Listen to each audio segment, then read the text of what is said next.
Welcome to the Ikigai, Finding and Pursuing Your Creative Path workshop. My name is Brandy Keeler. I am the Assistant Director of Admissions here at the College for Creative Studies, which is an art and design college located in Detroit, Michigan.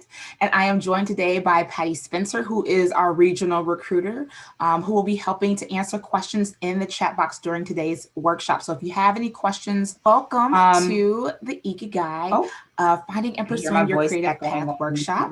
My name is Sorry about that. So yes, if you have any questions, make sure to place those in the chat as we go along, and Patty will answer those, and then we'll do a Q&A at the end as well. As part of the workshop, like I mentioned before, there is a workbook. It's optional though, so don't feel pressured like, oh my God, I have to click back and forth. If you want to just focus on the presentation and the workshop material, that's fine, but that workbook is available for you to use during today's presentation. Last thing before we get started, I am going to turn off my camera. We're at art school, we love our visuals, and I would love for you to be able to focus on the visuals and not on my face. So I'm going to turn off my camera, but I will turn it back on at the end when it's time to do our Q&A, okay? So let's get started. So Ikigai. How many of you, show of hands, either putting your raise hand feature on Zoom or saying yes in the chat box, how many of you have heard of the term Ikigai before? If you've heard of Ikigai before, I want you to put yes in the chat box or raise your hand here in Zoom. Anybody here? Yes. Awesome. So some of you are already familiar with the term. I see some no's. I see some folks aren't, which is totally fine. We're going to make sure everyone's on the same page. So Ikigai is a Japanese term meaning a reason for being. It's the thing that we get up excited to do in the morning. It's what makes life worthwhile. And another way that people talk about this concept of Ikigai is your life purpose. What is it that you're here to do in this lifetime? Myself, as someone who is really passionate about helping people find and pursue their highest calling, I've spent the last decade mentoring and coaching and advising students and adults on how to identify and pursue their purpose. And working in the admissions office at CCS for the past 4 years, I've had thousands of conversations with students about not just how to get a degree in something that they like, but how to really pursue their Ikigai as a creative person. So before I get into the details of how you can identify what your Ikigai is and how to pursue your Ikigai, I want to talk about why understanding this concept and really thinking about it matters in the first place. Okay. So there are a few reasons that your Ikigai is pretty important. The first thing is that Ikigai is a part of your career path, right? I don't know how many folks have heard of the 80,000 hours theory, but there's a theory out there, and I think it's probably accurate, that we spend on average 80,000 hours of our lives dedicated to our careers. It's the one thing that we spend more time on sometimes than our relationships, than our free time. We spend a lot of time working and producing things for the world, right? That's a lot of time and commitment to something, right? And as a young adult, figuring out what you want to do with the rest of your life at 17, 18, even 20 years old can be a daunting and overwhelming task, right?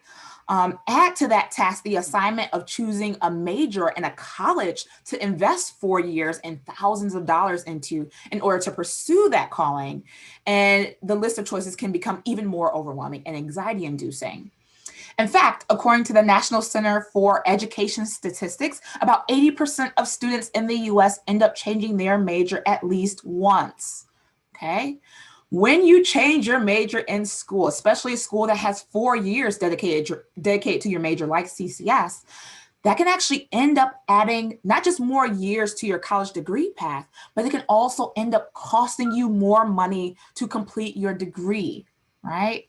And that if you're like, a majority of college students who may end up taking out student loans, that can end up giving you larger amounts of student debt, right? So blindly choosing a college major based on, some interest without really taking a deep dive into looking at your Ikigai can end up costing you time, money, and make you have a pretty crappy credit score, right?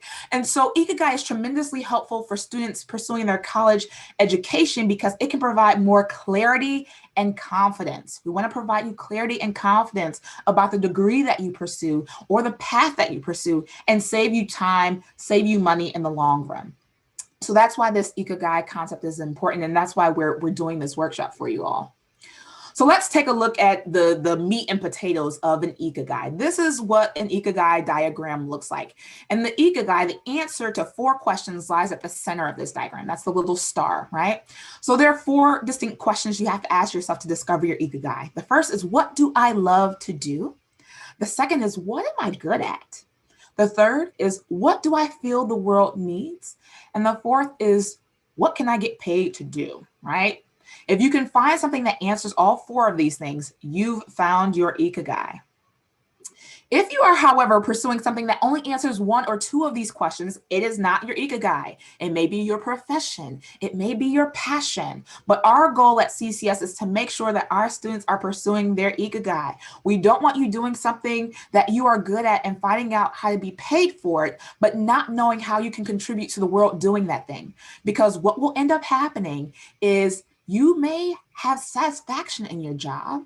You know, you live a comfortable life, but you may feel useless because you're not making a difference or content or art that matters to you, right? And we certainly don't want, students coming here who love art and, know what they feel the world needs, but don't know how to get paid to do that thing, right? Because there's no point in being happy and fulfilled if you can't pay the bills, because if that's the case, you're going to end up having to do what you love on the side. And art is not a side hustle. This is a main gig here that we're guiding students towards, right? And so we want to make sure that you have a sense of mission and passion for your work, but that you're combining that with your skills and the industries that you're passionate in stepping into, so that your profession actually gets you paid to do what you love for the rest of your life, right? And that's why we want to make sure that we're answering all 4 of these questions. I know so many students are like, well, this is something I love and I can get paid to do it, so it must be my career, it must be my path. And I was like, well, we got a couple more questions to answer.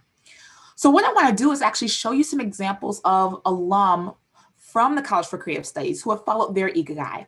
And I want to do this to help you start to explore what yours may be. We're actually going to break down yours in a little bit, but I want to show you these alumni examples just so you can see what it looks like, right? And I'll start with Todd Smith, okay?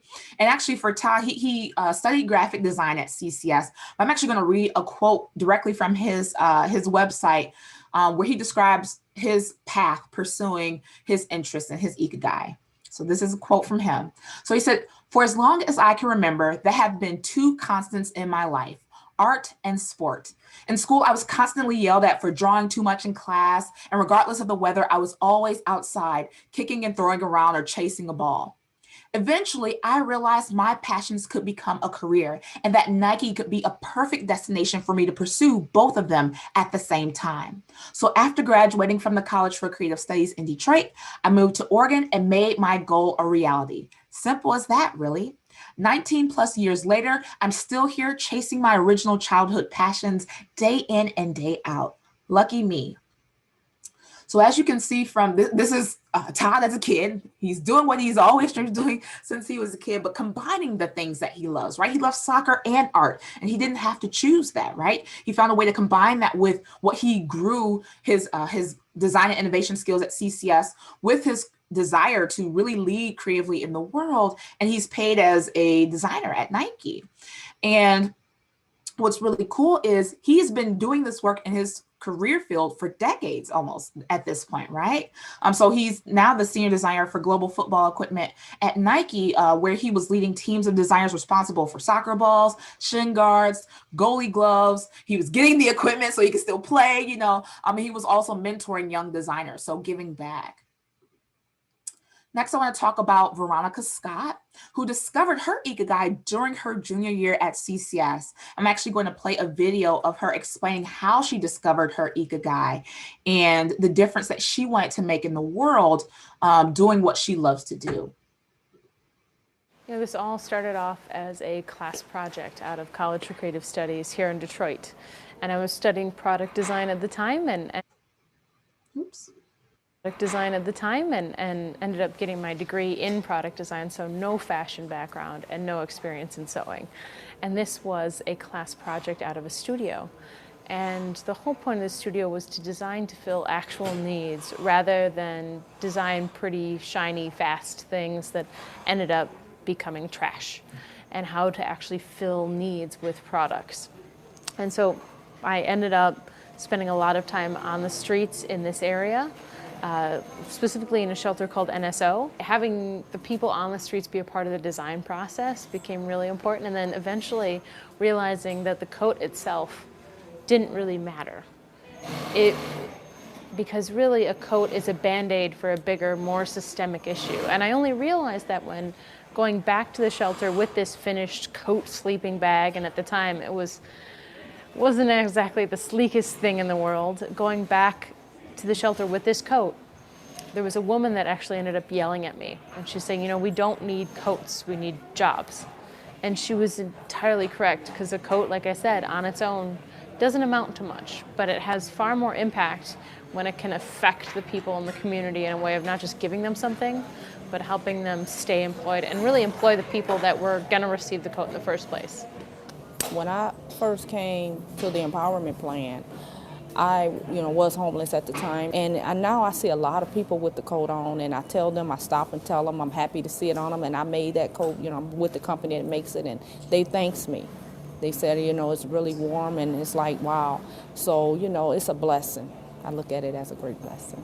We only hire from shelters, because one, usually the people inside of those shelters are pretty much blacklisted from a lot of other jobs, and they're really not valued as much as they should be, and as seen as somebody that can learn and grow and rise to a challenge and come out the other side even stronger than when they started. So we hire for multiple different reasons, but these are the people that are not normally given that chance to apply for jobs. And I go in there saying, this is your opportunity for a clean slate. One of the things I enjoy the most is seeing the transition someone makes when they first start with us to the person they really are. Everyone we hire is kind of in a survival mode.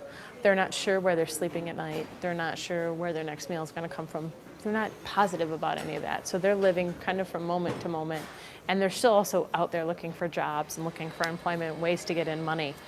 And that person has pushed all of their actual personality, who they are, down so much to just survive and to take care of their family.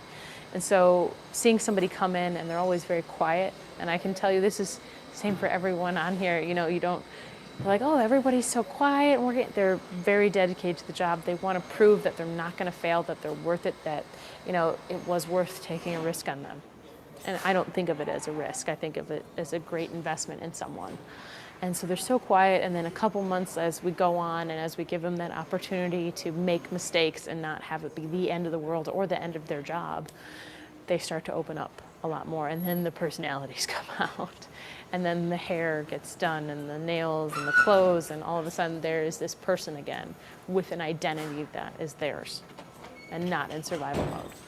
Never in a million years did I think that a class project I did while going to school, it would ever become a business, let alone anything that actually had a real lasting effect on anybody.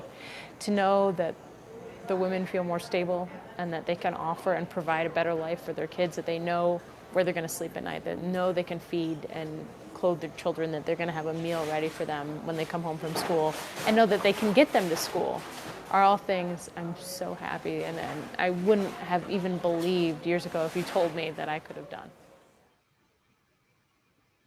So that's Veronica's Ikigai, right? And she discovered that, like she said, she never knew it would have been that, but she discovered that pursuing her product design degree at CCS. And the empowerment plan, that company she started, it started with just 3 workers and a small seed funding from CCS Connections that has grown rapidly to become a $4.5 million enterprise. That's how much her business is worth.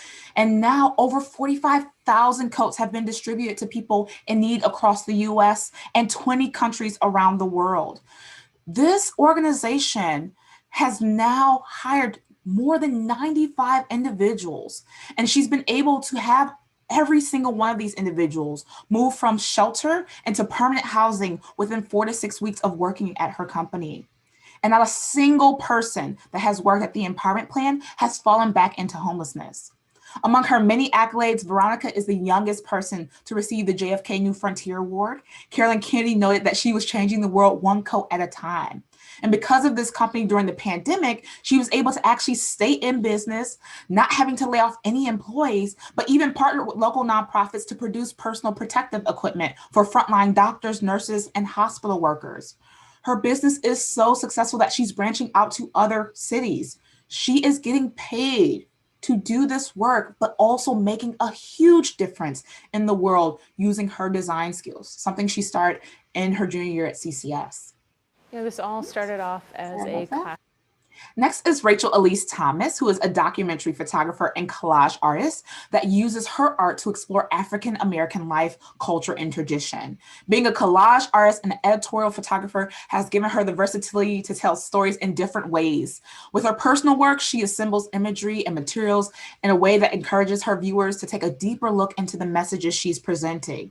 And these messages revolve around things that are important to her, like identity, ancestry, spirituality, materialism, overconsumption, vanity, racism, sexism, colorism, right? To date, she has been published by the New York Times, the New Republic, Rolling Stone magazine, the Marshall Project, InStyle, and countless other publications.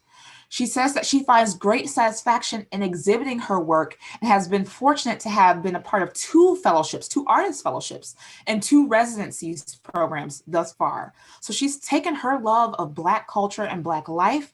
She's taken a need that she deeply feels that people learn about these important topics, and the skills that she grew in our photography program at CCS, and is now getting paid as a documentary photographer and collage artist. Wendy Froud is a pretty big name alum from CCS. She's an American doll artist, sculptor, and puppet maker, and also a writer. She's best known for her work fabricating Yoda for the 1980s film Star Wars: The Empire Strikes Back. And because of this work, we actually joke and call her the mother of Yoda. But she started working for Jim Henson after she graduated from CCS. She was designing puppets for films like Dark Crystal and Labyrinth. But this wasn't the start of her love for fantasy and fairies and puppets. She started making her first dolls at 6 years old. This has been something she's always loved.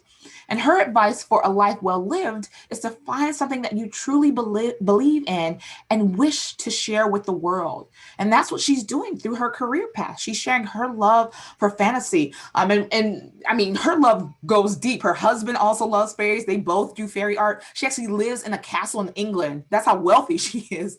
But this is her living her dream, right? Pursuing her Ikigai. That's her when she, early on graduate from CCS and some early Yoda puppet prototypes. That's hard to say. Last example I'll share, and then we'll dive into your Ikigais, is Jason Maiden. Growing up, Jason was obsessed with Jordan shoes and the icon himself, Michael Jordan. Jason also loved his art classes. And this video explains how he explored and discovered his Ikigai. You have to be comfortable in the skin that you're in. Because by you being comfortable with your dream, you allow someone else to have their dream. Before becoming a co-founder and CEO of a Silicon Valley startup, Jason Maiden spent over a decade at Nike. He approaches design like the athletes he worked with, constantly practicing his craft, training in the off-season, and staying ready for game time. Here's how he got here. My upbringing in Chicago informed my design craft because of being industrious, being communicative, being creative was just in the fabric and DNA of people on the South Side. Growing up, we heard stories of Michael Jordan shooting 1,000 free throws a day. Michael, what he's done is he's been able to get to the free throw line. He's 6 of 6. I applied that same cadence and discipline to my craft. From freshman year all the way up until now, I typically try to average about 1,000 sketches a day. I'm constantly moving my hand to make sure that I'm in that rhythm so that when I'm called into the game like Michael, I'm already ready to go. Everyone assumes that, I succeeded on my first try to get into Nike. Unfortunately, I did not. I was rejected 3 times and it hurt, but you brought up the wound and it's so soon. No, I'm just kidding. But once I got there, I had the good fortune of being Nike's first African-American design intern. I worked on everything from lace tips to a shoe called the AJ-17 Mule that went to production. And by the end of my internship experience, I was given a full-time role. So I went back to CCS in Detroit, where I was studying industrial design. And then I went back to fulfill that full-time role. Throughout my 14 years of being at Nike, I went from being an intern to an executive, and I did everything from branding for athletes to strategy to understanding supply chain, working on everything from soft goods to software, from footwear to firmware. I threw myself into the business fully because I wanted to learn. Along my journey in design, I had always desired to advocate for the creative voices that weren't present in the room when business decisions were being made. So I went and I applied for business school at Stanford Graduate School of Business. When I was working at Nike, I knew that I had a gift for working with athletes and working on physical product. It wasn't until I came to Stanford that I discovered that my process and how I thought was actually my true skill, and that was transferable to any industry. I've had the great fortune in my career to work with legends and icons such as Michael Jordan himself, Derek Jeter, Carmelo Anthony, Chris Paul, Eminem, Russell Westbrook. It was a tremendous experience that broadened what I believed were my opportunities in the world. You know, most innovation is born from unfortunate circumstances. My son, had developed a health condition that made him not love who he was. And as any father would do, you put everything on the line for your family. So I walked away from my dream job. I went back to Stanford, worked as a researcher at the D School, and found solutions to help my son. And then I fell upon this idea. Super Heroic is a company that focuses on what we call multimodal play. So it's essentially trying to reinvent the way children interact with the built environment and the world in which they live. Some of the skills that I find very applicable and helpful in the design industry is the willingness to persist in the face of ambiguity. It's critically important that we run towards those question marks, because that's where we find discoveries and breakthroughs and innovations that can change the world and change society.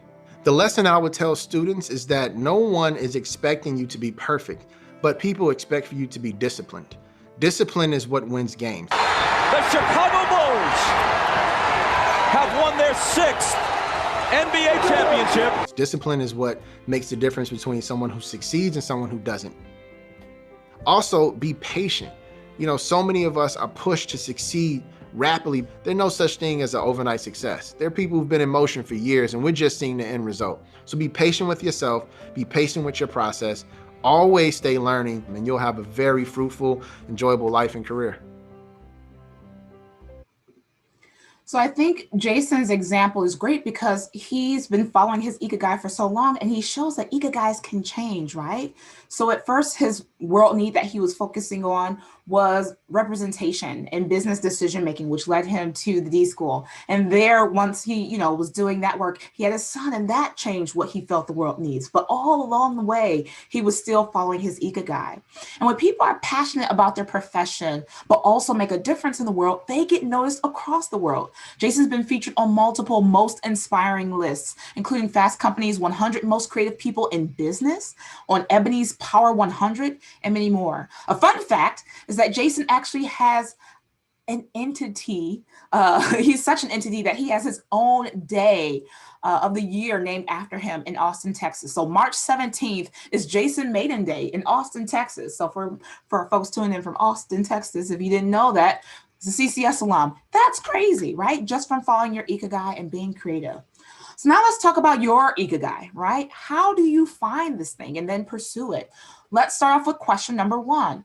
What do I love to do? Right? You want to start to make a list of all the things you love. We know you love creativity and art because you're interested in CCS possibly, but make a list of all the things that you love, right? What do you do in your spare time? What are your hobbies and your interests?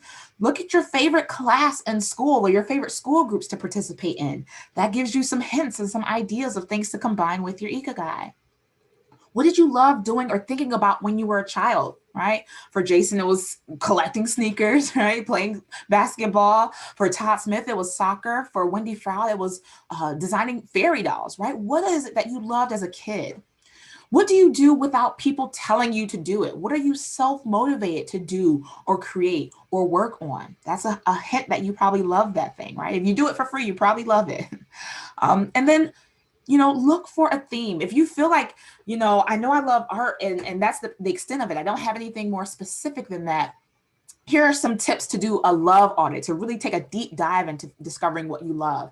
First, look at your common Google or YouTube search terms, right? What are you hashtagging or looking up most commonly? Or look at the people that you're following on social media that inspire you or that you just love digesting their content. What about it do you love most? Look at all the books that you own. See if there's a theme with the books that you own. I know for me, the vast majority of my books, they're either creative based or they're personal growth based, which is why I'm in admissions. It's what I love, right? So look at I see Amelia's head nodding, right? Look at the books that you own. If you don't know what you love to do, maybe look at people's work who you admire. Maybe it's something that you don't personally love to do because you don't have your hands on it yet, but you love what someone else is creating. Maybe you aren't making cartoons yet, but you love watching cartoons, right? Maybe you aren't designing your own games, but you love playing video games, right? These are ways to find out that first question for your Ikigai. What do I love? And take those themes and, start to fill that into the first circle of your Ikigai. Next is, what am I good at, right? So obviously there are some easy places to look, like what skills or talents you have. What are things you just have been born great at? Do people think you're an amazing listener? Are you very empathetic? Are you just the person who's so creative that everyone wants your creative ideas, right? Also look at your grades, right? That's a great way of knowing what you're good at. What classes do you get A's in, right? If you're a 4.0 kid, that may be a little more difficult, but some of us are like, for some folks, it's like, science is not the class I get the A's in. So maybe that's not what I'm best at, right? What do your friends and family members always ask you to help with? What are you always getting favors or requests with? If your friends are saying, hey, can you help me pick out my outfit? Hey, how does this look? That says something about your eye. It says you are good with style, right? Good with pairing things. Maybe your school is always asking you to do the flyers or the t-shirt for band. Maybe you're good at designing, right? If someone's always asking you to do that thing. Also, think about the last few times you received praise or an award for something. What was that thing? And why do you think you received that praise or award, right? I know we just finished Scholastics judging. A lot of students are going to hear back from that soon, but there's students who, come to CCS who say, oh yeah, I was winning the county art fair in my school district, or my first robotics team won for my animation. Like, those are things that you're receiving awards for because that might be something you are good at. But what if you feel like, I'm not good at art, but I love it? What do I do then? Well, another thing to think about, because you all are young in your Ikigai process, another way of answering this question is not just what am I good at, but what do I want to become better at, right? What areas would I like to grow my skills, right? Because no one's born perfect at the things, like we saw in Jason's video. No one's born perfect at all the things that they want to do for the rest of their life, right? And so what do you want to become better at? What skills do you want to grow? That's another great way of looking at this circle of your Ikigai. Next, the very big, important one that so many people skip is, what do you feel the world needs? Again, we don't want you working a job that pays you good, but you look up at 40 and you feel miserable because you don't know what you're doing with your life. You want to feel purposeful in the work that you're doing. And so some ways to figure out what purpose aligns with your Ikigai is to ask yourself, if you could change 3 things about the world or society, what would you change, right? I know some people have, pollution. They would just get rid of it instantly, right? They would get rid of sexism, right? I know for me, I would change the way the world understands creativity. I think so many people undervalue it and they shy people away from art. I don't know if you all know this, but Hitler actually was denied for art school, right? And he became Hitler. I'm on my watch, there's no more Hitlers, right? So ask yourself, what are 3 things you could change about the world or society? Also, what social causes are you passionate about? Are there things that you stand up for? You think there are rights that people deserve, or there are wrongs in the world that you stand up and speak out against? Ask yourself, what are you passionate about in that way? Are there causes that you volunteer for, give your time to? I know so many students were like, I love art, but I love animals. I don't know, should I be a veterinarian? I was like, there are people who work with animals and art, and I can give you examples if you're interested, but what is it that you're passionate about? And also adversity, the things that we want to change in the world, they don't have to be these big overarching topics, right? They can be personal experiences of adversity, right? We could be a person who deals with anxiety and don't want someone else to deal with that. So we use our creativity and go into art therapy, right? Or what Veronica Scott didn't share in her video was that she grew up with parents who were drug addicted and dealt with homelessness herself in her life, right? So maybe you want to solve a problem that you personally face so that others don't have to experience that. Or maybe you want to help others in a way that you've been helped, right? Maybe someone reached out to you and support you in your time of need and you want to do the same for others. That may be something you feel the world needs. One last place to look to see if you can figure out what you feel the world needs is, who do you find to be inspiring or motivational? Ask yourself, what difference are they making in the world, right? I know so many students who are interested in CCS who their icons are their art teachers, their favorite artist, their favorite animator, right? Their favorite illustrator, their favorite designer, right? Look at those places for people who are making a difference in the world that matters to you, right? Again, it doesn't have to be changing world hunger. It could be making you smile because they made an anime that you love, right? So that's some things to consider for that third circle of what you feel the world needs. And then the last one, the one that scares so many people away from art. And again, this is my Ikigai, so I'm going to get them right back on track, is how can you get paid to do this? How can I get paid to do what I love, what I'm good at, and what I feel the world needs? This scares so many people away from pursuing their Ikigai because so many people falsely assume that what they love won't help them make money. They assume what they love is a hobby and it needs to be done on the side. Take creativity, for example. There's so many young artists who falsely assume that there's no way to get paid doing their favorite kind of art, right? And I'm not even saying art in general, their favorite kind of art. They say, well, I love animation, or I love the idea of designing cars, but my teachers tell me to pursue graphic design, which is a great path, right? But there's so many folks who get afraid to pursue what they love creatively. Or worse, they hear that myth of the starving artist and they think, well, I don't want to starve, so let me find a job where I can get paid. And they never look further into their Ikigai. Now, I can't speak to every industry, but I can speak to the creative industry. If you are interested in art or design, you'll be happy to know that there are thousands upon thousands of ways that people can get paid as creatives, right? This is the median average salary for various artists and designers based on some of the majors that we offer at CCS. And this was 2018. The numbers were actually higher in 2019 and 2020. I don't have those with me, but I did look at the 2019 numbers and saw that they grew. These are the salaries, right? These are not starving artists here, right? These are people who can pay their bills, okay?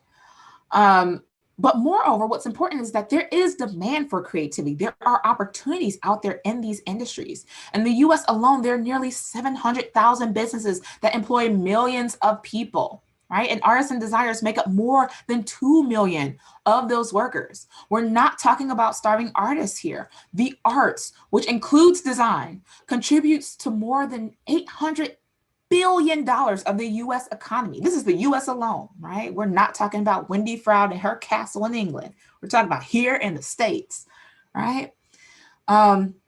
So, this is a viable industry. Actually, according to the National Endowment for the Arts, the visual arts, right? Just the visual arts and design employ more than the performing arts and the sports industries combined, right? Working artists and designers influence every facet of culture that we experience, and they get paid to do that.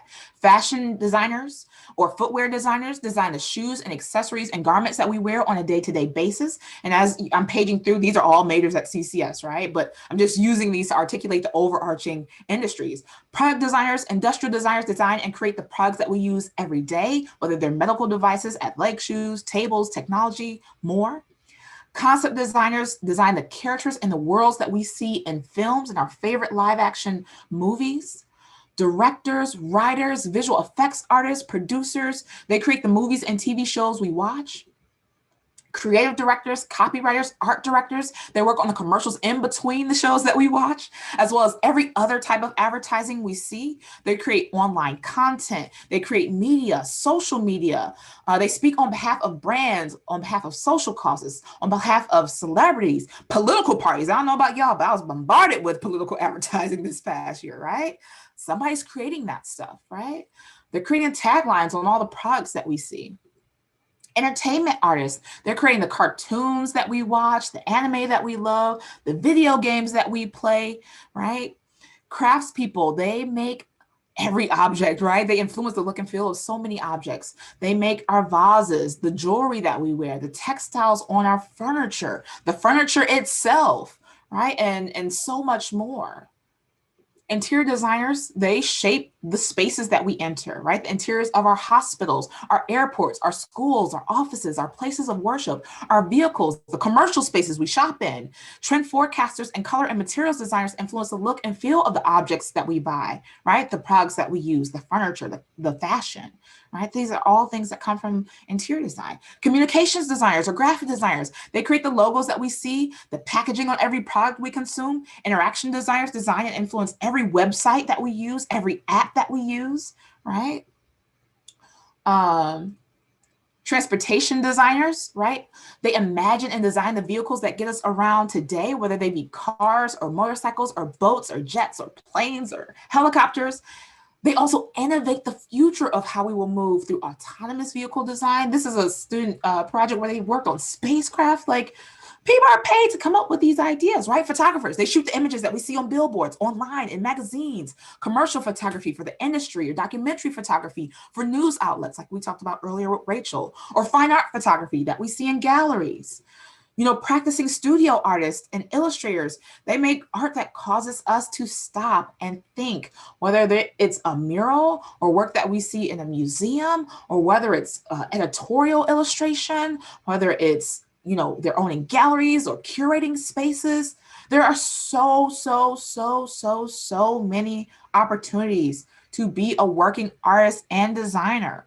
So when you want to know how to get paid to do something you're creatively interested in, I'm going to give you a few ideas, right? One is to look at the career or job pages of companies that you admire and love, right? These are a few of the companies, the little drop in the bucket, the many companies where our alumni have gone on to work, right? If you have a college major that you're interested in, but not sure if it pays or how much it pays, look up the salary ranges for the various jobs that graduates from that major have, right? So if you're interested in crafts, but you're like, I don't know how to get paid, go to, for example, CCS's website. We have a list of career paths for ceramicists, for craft and material artists, and then search the salary ranges for those jobs. That will easily tell you if you can get paid to do that thing, and you will find that you can, right? And this is just, again, a small list of some of the jobs that our many graduates are doing in their various fields, right? Now let's talk about, once you've answered, put all these things into the buckets of your Ikigai. Once you've gotten a few things into your Ikigai and you're starting to try to figure out what that star is, like, how do I combine these all? Let's talk about how you can pursue your Ikigai. As a high school student, it's pretty easy to know what you love to do and to figure out what you feel the world needs. And college, obviously, shameless plug, is a great way to learn how to become very good at the thing that you're interested in and that you love, and connect with opportunities that allow you to work in that field and get paid, right? So college is an easy one. Talk to your college rep about, like, hey, this is my Ikigai, this is what I'm interested in, this is what I'd love. What do I do with this, right? We can help you figure out a major that's the best fit for you, right? Or a path that may be unique to you and your skill sets. Another way to pursue your Ikigai and explore it is to ask Google. I know that sounds so silly, but you may discover careers that exist that you have never heard of that actually align perfectly with your Ikigai, right? And you may not have known about these things. So for example, if you enter a keyword from each of the areas of your Ikigai, plus the word job, right? Because job means you're getting paid to do it, you may get some instant answers for what may be a good path for you to explore. I'm actually going to use an example from a student that I spoke with recently when I was creating this workshop. As a student, and I was just asking her the questions of your Ikigai, right? And they were pretty unrelated, right? She's like, okay, I love nail polish. I'm obsessed with nail polish. I love social media. I love posting photos online. I love fashion. I'm really good at writing, right? It wasn't even that she was excellent at art, but she had some decent creativity, and she was really good at writing, really good at making things coordinate. She was a fashion queen. And what she felt the world needed was beauty and confidence. She felt that women needed to love themselves, but also have fun and feel beautiful. Now, if you put in some words from these little answers, right? You Google nail polish, writing, job, and beauty, right? Or if you get specific about one area, you ask like, who names nail polishes? Which is what we found when we type in nail polish writing job beauty. We saw the question, who names nail polishes? We discovered that there's a job of a brand manager or copywriter who works in cosmetics companies, right? And that's brand manager is one of the career paths that our communications design students or advertising students pursue all the time, right? If you Google that career path, if you Google a brand manager at a cosmetics company, Google will let you know how much that job makes. And brand managers on average earn $79,480 a year. That's what that student discovered. But what's cool is she discovered all the things that that job does. And she figured out like, oh, these are things I'm interested in. What a brand manager does is they manage product lines, right? They test products, so you get free products, right? They decide what products should launch and what shouldn't. They do the copywriting or the writing for what goes on packaging or advertising. They decide what packaging and designs of those products should look like. They look after social media platforms and campaigns and so much more.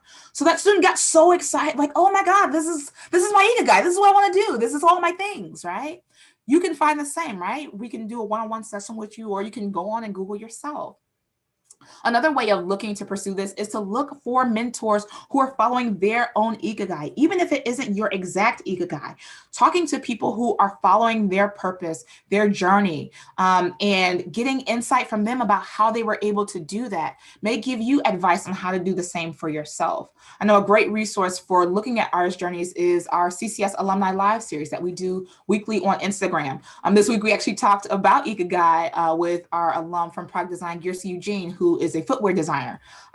So if you're looking for inspiration for any of our majors, we've interviewed alum for all of our majors in that series, and each of them have a wonderful, beautiful, crazy, twisted journey where they share with us how they were able to get to a point where they're doing their Ikigai for a living. That's what they do. But that's one way of not just hearing stories, but finding mentors. Many of those alumni are eager to talk to students. They always say, hit us up on Instagram. I know this week's alum gave his personal email address to everyone who was watching. He said, email me, add me on LinkedIn. So connect with mentors, connect with people who are doing what you're interested in doing or following their Ikigai.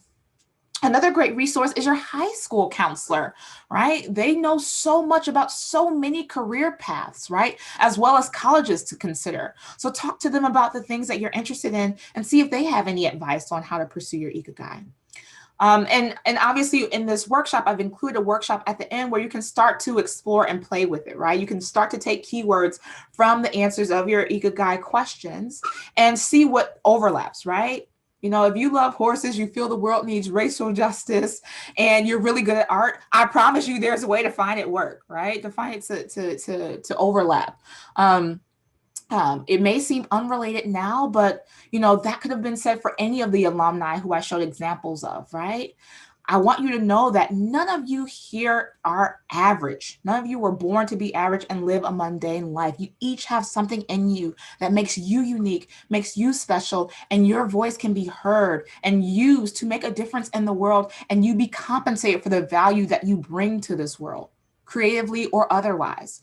And so I want to make sure that you know that you are worth pursuing your Ikigai, okay? So I just want to conclude today by saying I hope that this workshop was helpful.